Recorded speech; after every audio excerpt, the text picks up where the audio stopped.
Dalam nama Bapa dan Putra dan Roh Kudus. Amin. Shalom Aleihim. Berjumpa lagi dengan saya pada perenungan hari ini, tanggal 18 Maret 2022. Melihat kebaikan Allah dengan memperlakukan sebaik-baiknya.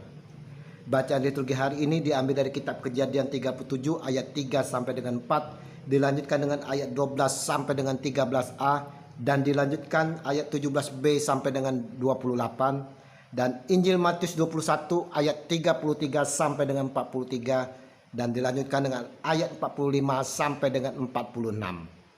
Saudara-saudaraku yang terkasih di dalam kasih Kristus, Injil yang kita baca dan renungkan hari ini, saudara, berbicara tentang perumpamaan di mana seorang tuan ingin tanah garapannya yang dipercayakan kepada orang lain untuk digarap dapat menghasilkan buah yang banyak dan manis. Tapi apa yang terjadi, saudara?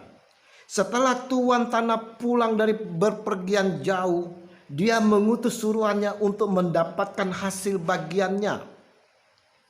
Namun sayang, orang-orang yang menggarap kebun itu berlaku curang, saudara. Mereka membunuh para utusan pemilik kebun untuk mendapatkan hasilnya. Meskipun para penggarap kebun itu telah berlaku curang, tetapi pemilik kebun tetap berharap para penggarapnya mau berbuat baik dengan membagi hasil anggurnya. Tapi satu persatu utusan dibunuh. Inilah situasi manusia di bumi ini sejak zaman Nabi, saudara. Pemilik kebun itu sendiri adalah sama dengan Tuhan yang sangat berharap manusia yang diciptakannya menunjukkan perbuatan-perbuatan yang baik. Meskipun manusia tetap saja lebih suka melakukan kejahatan, tetapi Tuhan tetap berusaha agar manusia terhindar dari maut. Oleh sebab itu Tuhan mengutus Yesus untuk menyelamatkan manusia. Meskipun manusia tetap saja menolak, saudara, Yesus pun dibunuh di atas kayu salib. Kita tak jauh dari para penggarap-penggarap kebun anggur yang mendapat kepercayaan dari tuan pemilik kebun itu, saudara. Hidup kita selalu serakah dan hendak menikmatinya sendiri. Demi keserakaan, kita halalkan segala cara kecurangan demi kecurangan. Bahkan kita pun rela membunuh pesaing-pesaing kita. Renungan hari ini, saudara-saudaraku, di masa Prapaskah ini mau mengingatkan kepada kita semua akan kebaikan Allah Bapa kepada kita.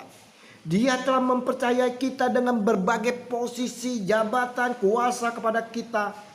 Hendaknya semuanya itu kita pergunakan sebagai amanah, di mana kita mau pergunakan hanyalah untuk kemuliaan Allah. Kita mau mempergunakan untuk kedamaian bagi sesama kita. Mari saudara-saudaraku yang terkasih, dalam masa Prapaskah, masa pertobatan yang kita lakukan dengan pantang puasa dan mati raga ini, dapat dengan sungguh-sungguh kita melihat kebaikan Tuhan dan memperlakukan kebaikan Tuhan dengan sebaik-baiknya.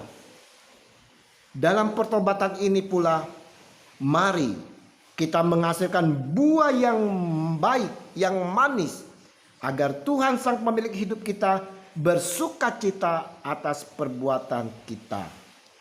Sukacita penuh dan damai sejahtera dari Allah Bapa yang penuh kasih melalui putranya Tuhan kita Yesus Kristus, yang selalu bersama Roh Kudus, selalu menyertai kita sekalian.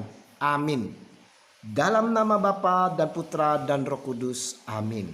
Shalom Aleihim.